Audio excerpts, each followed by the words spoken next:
Hello, hello, Kinky Weasel here. This is my latest project. It's a Matchbox, and not a Hot Wheels, classic British sports car, an MGB GT Coupe. And I've painted it up in a homage to a Battle of Britain Spitfire. So the video that follows shows how I did it. The usual preliminaries have been done. It's been drilled out, taken apart, and paint stripped, ready now to be primed. I say drilled out. If you look here, you can see a radioactive mess of it. But hey ho, it happens sometimes, doesn't it? So the car is base coated, as is the base. I've masked off the wheels because I want to keep the wheels, so I just wanted to protect them from the colour. Next stage now is going to be just a very light dry brush with a lighter brown, just to try and bring a bit of definition into some of the edges of the brown here. And here you can see the finished article. I don't know if on camera you can actually see the effect. It's very subtle, but it is there. What I've done here now is I've masked off the camouflage pattern that I want to paint with blue tack, well, white tack, well, poster putty, whatever you call it, but I've masked the pattern off with it. And I'm going to start now just stippling in the green parts, stippling in with a sponge.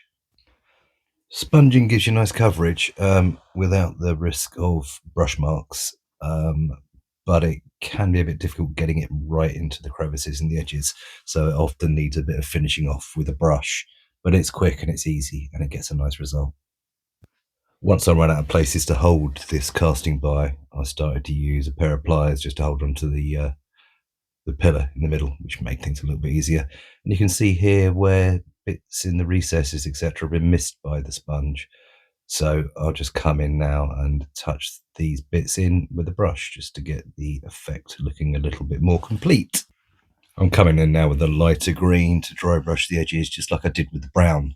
I'm doing this with the blue tack masks still in place so that I don't overspill onto areas I don't want to be green. So with that done now, all I need to do is the exciting bit, which is take the mask off and see if it's worked. And I think the answer is that on the whole, yes, it has. I'm just going to do a little bit of tidying up just because I want the pattern to look a bit more vibbly wobbly, by which I mean I don't want the edges of the pattern to be quite so parallel, and a little bit more variation. Let's have a quick look at the end result. Yeah, I'm quite happy with that. That's pretty much how I wanted it to look. Let's just have a quick look with the base and the wheels clipped back in temporarily, just to get a feel for it. And yes, I'm happy with that. I think that's going to work. What I've done off camera is painted in the silver bits, the metallic bits, so things like the bumpers and the door handles and things. They've all been painted in. So I think the next stage will be a bit of a wash over the whole thing, and then probably it will be time to glue it back together again. I'm just coming in now with a 50-50 mix of Army Painter Strong Tone and their Quick Shade Wash Medium. Just slap it on and hope for the best. So the wash is dry, and if I'm honest, it hasn't done that well. It's a bit blotchy, as you can see here. It's probably my fault, laziness on my part. I think I wasn't fastidious enough at making sure that it didn't pool. So here you go. Here's a good advert as to why you need to pay attention to where your washes are flowing before you leave them to dry. It's okay though. It hasn't ruined it. I'll still go with it. The wash going over the metallic bits has dulled them down a bit, so I'm now just going in and touching it in with a brighter silver colour, just to make them a little bit more eye-catching. In fact, I'll tell you what, this would have made things easier, wouldn't it? Right, let's get this finished. Well, here she is, all glued together now. So very nearly complete, but not quite.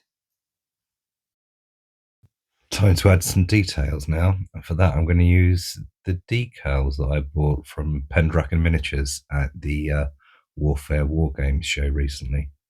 Just pop them in some water here and let them soak. So the decal's starting to move now. So I'm just going to slide it off the backing paper into the rough position of where I want it, and then move it around a bit with a brush until I've got it exactly where I want it. Which is just about there, I guess. Once I've got it in place, I'm just, you can't see this on camera, but I'm using a little bit of sponge just to press hard onto it, press it into place, which gets rid of the moisture. Going to repeat the process now with these black and white stripes, which are called invasion stripes. They were on Allied aircraft during D-Day for ease of identification. But these are going to go just above the rear wheel arch. Same process. So I'll come back when I've done it. As you can see, these took quite a bit of manoeuvring around. But whilst they're still wet or moist, shall we say, and as long as you're gentle, you can do quite a lot of manoeuvring around with your decals until you're happy with where they are. Now I'm going to use this stuff. It's called Microsol. It's a decal softener. I didn't buy it especially for this project. I've had it kicking around for ages. You just get it onto a brush and dab it onto your decal. It softens them and makes them conform better to the surface you've just stuck them on. Finishing touches now. I stuck a couple of North Star military figures implements of Carnage machine guns onto a coffee stirrer here. Primed them in black, dry brushed them in silver, and these are now going to go onto the car. And here they are, super glued onto the front wings. I think I'm calling this one done. Time for the money shots. A fairly clean and slightly minimalist build, I suppose, compared to some of the stuff that I've done. But I quite like this. It's nice for a change, wasn't it? Hope you've enjoyed it. Thank you for watching, and well, enjoy the money shots, and we shall see you again soon. Bye bye for now.